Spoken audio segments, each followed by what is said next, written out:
Sapagkat ako ang Panginoon, ang iyong Diyos, ang banal ng Israel, ang iyong tagapagligtas. Bilang kapalit mo ay ibinibigay ko ang Ehipto, ang Ethiopia at Saba, bilang kapalit mo, sapagkat ikaw ay mahalaga sa aking paningin at mahal kita. Hindi lamang tayo mahal ng Diyos, ngunit pinagkakatiwalaan din niya tayo ng mahahalagang misyon sa buhay na ito. Binigyan niya tayo ng mga talento, mga kaloob at isang partikular na bukasyon na dapat nating tuparin. Minsan, ang pasanin ay maaaring mukhang mabigat, ngunit sa tulong niya, walang hindi natin kayang lampasan. Nagtitiwala sa kanyang biyaya. Alam natin na, bagaman mahirap ang daan, hindi niya tayo kailanman pinababayaan at binibigyan niya tayo ng kinakailangang lakas upang sumulong. Sa langit at sa lupa, laging purihin ang mapagmahal na puso ni Jesus na nasa sakramento. Matatag tayong naniniwala sa tunay na presensya ni Jesus sa kabanal-banalang sakramento ng altar. Naniniwala tayo sa kanyang patuloy na pag-ibig at sa kanyang walang hanggang awa na hindi tayo kailanman pinababayaan. Panginoon ng tabernakulo, mahal ka namin ng aming buong pagkatao. Panginoon ng awa, gawin mong refleksyon ng iyong pag-ibig ang aming buhay. Panginoon ng katotohanan, lagi mo kaming gabayan sa tamang landas, upang kami ay mamuhay sa iyong liwanag at maging tapat na saksi ng iyong pag-ibig sa mundo. Ang puso ni Jesus ay isang ligtas na kanlungan para sa lahat ng naghahanap ng kapanatagan. Isang bukal ng pag-asa para sa mga nawawalan ng pag-asa at isang mapagkukunan ng lakas para sa mga mahihina. Puso ni Jesus, sa iyo ako nagtitiwala. Nag-aalab na puso ng pag-ibig para sa amin. Pag-alabin mo ang aming mga puso sa iyong pag-ibig, upang kami ay mamuhay at magmahal tulad mo. Puso ni Jesus, hikayatin mo ang mga makasalanan, sapagkat sila rin ay mga minamahal mong anak. Iligtas mo ang mga naghihingalo at palayain mo ang mga banal na kaluluwa sa purgatorio, upang masiyahan sila sa iyong presensya sa langit. Puso ni Jesus sa Eukaristya, dagdagan mo sa amin ang pananampalataya, pag-asa at pag-ibig sa kapwa, upang lubos naming maisabuhay ang aming bokasyong Kristiyano. Kabanal-banalang puso ni Jesus, maawa ka sa amin at sa buong mundo.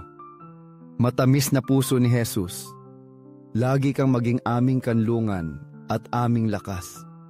Matamis na puso ni Jesus, maawa ka sa amin at sa aming mga kapatid na malayo sa iyo. Matamis na puso ni Jesus, pag-alabin mo ang aming puso ng pagmamahal sa iyo, upang sa lahat ng aming ginagawa at sinasabi, lagi naming hangaring luwalhatiin ka. Luwalhati, pag-ibig at pasasalamat sa Sagrado Corazon de Jesus na nagmamahal sa atin ng walang hanggang pag-ibig. O puso ng pag-ibig, inilalagak ko ang lahat ng aking tiwala sa iyo. Sapagkat bagaman ako ay mahina, alam ko na sa iyo ko matatagpuan ang lakas na kailangan ko upang harapin ang anumang hamon. Kabanal-banalang puso ni Jesus, maawa ka sa amin at sa aming mga pastol, si Papa Francisco, ang aming mga obispo, pari at diakono. Naway mahalin, purihin at tularan sa lahat ng dako ang Sagrado Corazon de Jesus. Sagrado Corazon de Jesus, dumating nawa sa amin ang iyong kaharian, sapagkat sa iyong kaharian lamang namin matatagpuan ang tunay na kapayapaan at kaligayahan. Sagrado Corazon de Jesus, iniaalay ko ang aking sarili sa iyo sa pamamagitan ni Maria, ang iyong ina at aming ina. Naway mahalin at luwalhatiin sa lahat ng dako ang Sagrado Corazon de Jesus. Lahat para sa iyo, Kabanal-banalang puso ni Jesus, lahat ng ako at meron ako ay iniaalay ko sa iyo, sapagkat lahat ay nagmula sa iyo. Kamahal-mahalang puso ni Maria, ihanda mo ako ng isang ligtas na daan patungo sa iyong anak. Matamis na puso ni Maria, maging gabay ko sa buhay na ito at kanlungan ko sa susunod. Matamis na puso ni Maria, maging kaligtasan ng aking kaluluwa, upang balang araw ay masiyahan ako sa presensya ng iyong anak sa langit. Puspos ng pananampalataya at pag-asa, lumalapit ako sa iyo, kabanal-banalang sakramento ng altar. Naniniwala sa iyong tunay na presensya. Sinasamba kita ng aking buong pagkatao, umaasa sa iyo ng may tiwala, at minamahal kita ng aking buong puso. Hinihiling ko ang iyong kapatawaran para sa mga hindi naniniwala, na hindi sumasamba sa iyo, na hindi umaasa sa iyo, at hindi nagmamahal sa iyo. Sa langit at sa lupa, laging purihin ang mapagmahal na puso ni Jesus na nasa sakramento. Sa langit at sa lupa, laging purihin ang mapagmahal na puso ni Jesus na nasa sakramento. Sa langit at sa lupa, laging purihin ang mapagmahal na puso ni Jesus na nasa sakramento. Amen. Upang ang 5 minutong ito kasama si Jesus na nasa sakramento ay umabot sa maraming kapatid at maantig ang kanilang puso.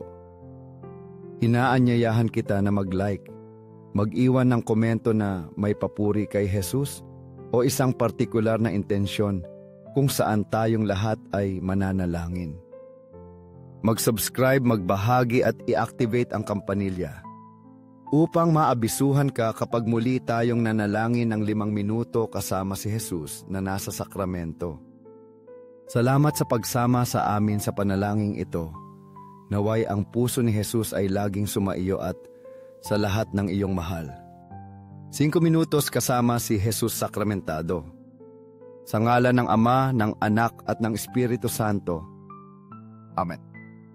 Panginoong Jesus, Ikaw na nakakulong sa pag-ibig, Ikaw na nakalimutan sa hindi mabilang na mga tabernakulo at templo, ngunit laging naghihintay ng pagdalaw mula sa bawat isa sa aming mga puso.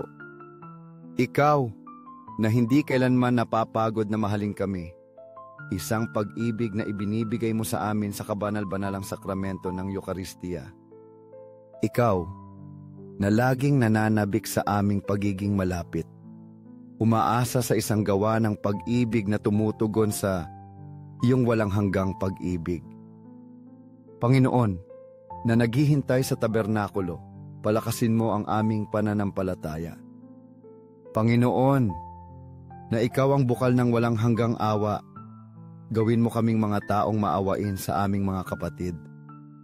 Panginoon, na ikaw ang walang hanggang katotohanan, gabayan mo kami sa iyong liwanag at katotohanan, upang kami ay mamuhay ng may katwiran at katarungan. Panginoon, na ikaw ay naroroon sa tabernakulo, tulungan mo kaming mahalin ka pa at hanapin ka ng patuloy sa bawat sandali ng aming buhay. Panginoon, nang si Jesus ay umupo kasama ang mga disipulo sa huling hapunan, kumuha siya ng tinapay, nagpasalamat, pinagputol-putol ito at ibinigay sa kanila na sinasabi, "Ito ang aking katawan na ibibigay para sa inyo. Gawin ninyo ito sa pag-alaala sa akin." Lucas 20:10. Ang turo ni Jesus sa mga salitang ito ay nagbubukas ng isang kamanghamanghang lalim tungkol sa sakramento ng Eucharistia na ipinagdiriwang natin araw-araw sa misa. Kaya naman, sama-sama nating tuklasin ang kahulugan ng sakramento ng Eucharistia, lalo na sa pamamagitan ng salitang misa. Tiyak na narinig mo na ang salitang misa. Ngunit, talagang nauunawaan ba natin kung ano ang ibig sabihin nito? Ang salitang ito ay may malalim na ugat sa doktrina ng Katoliko At tunay nga, sa tuwing tayo ay nakikilahok sa misa, tayo ay nakikibahagi sa isang sagradong kaganapan. Isang pangyayaring may dakilang dignidad sa buhay ng ating pananampalataya. Itinuturo sa atin ng doktrina ng Katoliko na ang sakramento ng Eukaristya ay walang hanggan, ang kayamanan, at ipinapahayag sa pamamagitan ng iba't ibang pangalan. Bawat isa ay nagbibigay diin sa isang espesyal na aspeto ng misa. Sa tuwing tayo ay nakikilahok sa misa, hindi lamang tayo nasa isang ordinaryong ritong panrelihiyon. Pumapasok tayo sa isang sagradong misteryo, kung saan si Jesus ay tunay na naroroon sa tinapay at alak, na nagiging kanyang katawan at dugo. Ito ay isang misteryo na tanging pananampalataya lamang ang makatutulong sa atin upang maunawaan, dahil hindi natin ito nakikita ng mga mata.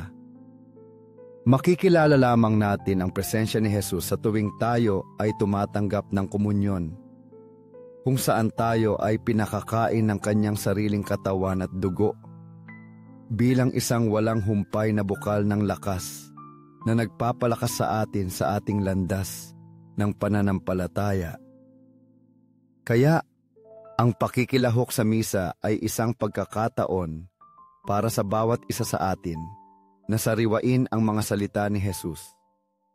Ito ang aking katawan na ibibigay para sa inyo. Sa bawat misa, hindi lamang tayo nagpapaalala, kundi nakikibahagi rin tayo sa misteryo ng walang hanggang pag-ibig ng Diyos.